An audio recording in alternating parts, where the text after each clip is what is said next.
You're sitting in a restaurant. The food is good. The conversation is flowing. And then it happens. A baby, 3 tables away, starts to cry. Everything changes. Your shoulders tighten. Your jaw clenches. You lose the thread of what you were saying. You might even feel a flicker of irritation, or guilt about the irritation, or both at the same time. And here is the strange part. That baby has nothing to do with you. You have never met it. You owe it nothing. You were perfectly fine 2 seconds ago. So why can't you just ignore it? The answer isn't about manners. It isn't about being a good person. It goes somewhere much deeper than that. It reaches back hundreds of thousands of years, into a world you have never seen, but your nervous system still remembers perfectly. Your brain is not a modern machine. It is an ancient survival engine wrapped in a thin layer of civilization. And one of the things it was built to do, long before language or cities or restaurants existed, was respond to the sound of an infant in distress. Not because it chose to, because the ancestors who didn't respond to that sound left fewer descendants than the ones who did. This is the core of what evolutionary psychologists call parental investment theory, developed by Robert Trivers in 1972. Trivers argued that the degree to which any animal invests in offspring, protecting them, feeding them, responding to their signals, is directly tied to reproductive success. In humans, that investment reaches an extreme. Human infants are born more helpless than almost any other mammal on Earth. A foal can walk within hours of birth. A human infant cannot lift its own head. It cannot regulate its body temperature. It cannot find food. It cannot do anything except signal need. And the signal it uses is the cry. But here is where it gets stranger. The cry doesn't just work on parents, it works on almost everyone. In 2012, Oxford researcher Morten Kringelbach used brain imaging to study what happens inside the human brain when people hear infant cries. Participants heard recordings of crying babies, adult crying, and neutral sounds, and their brain responses were measured in real time. The results were striking. The infant cry activated the brain's orbitofrontal cortex within a fraction of a second, far faster than any conscious thought could form.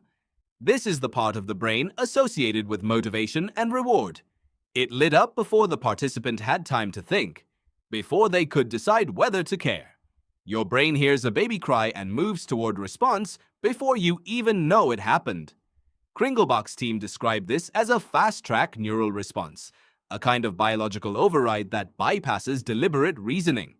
The sound carries specific acoustic properties that appear to be universally recognized as urgent across cultures and even across species.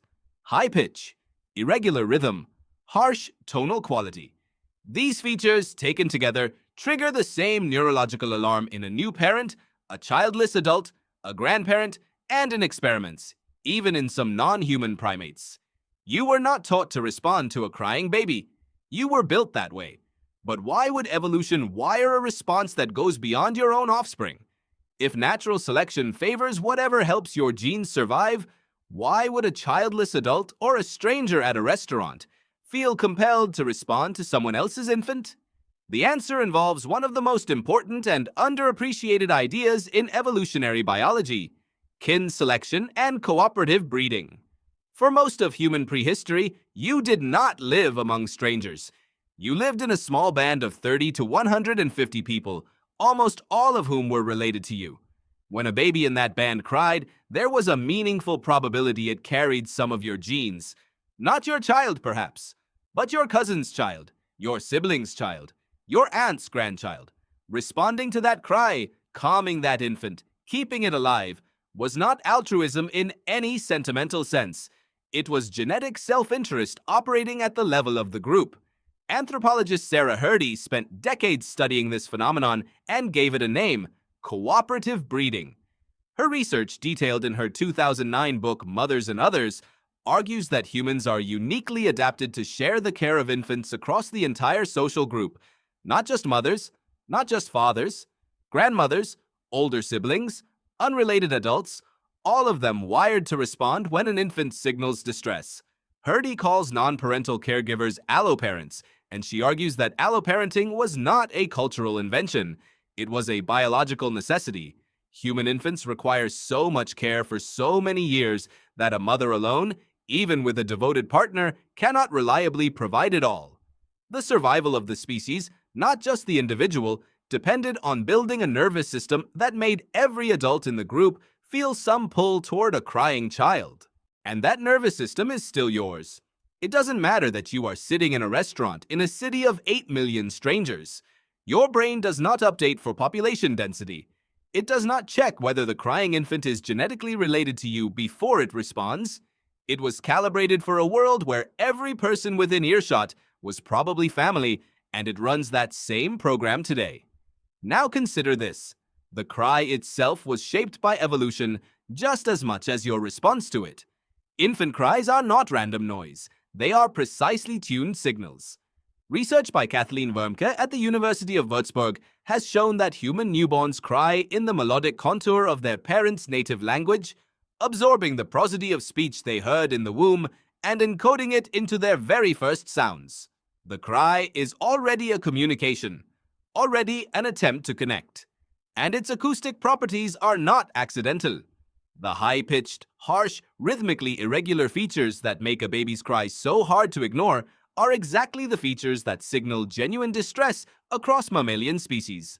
Lower-pitched, more rhythmic infant cries tend to signal hunger or mild discomfort, and adults, even without conscious awareness, rate them as less urgent.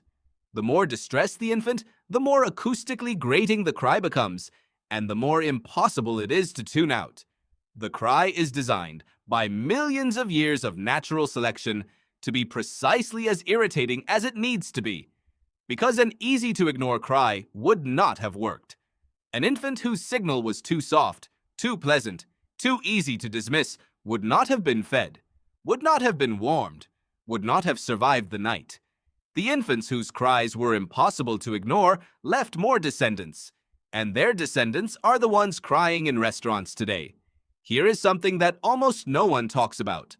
The emotional discomfort you feel when you hear a baby cry and cannot help is also part of the design.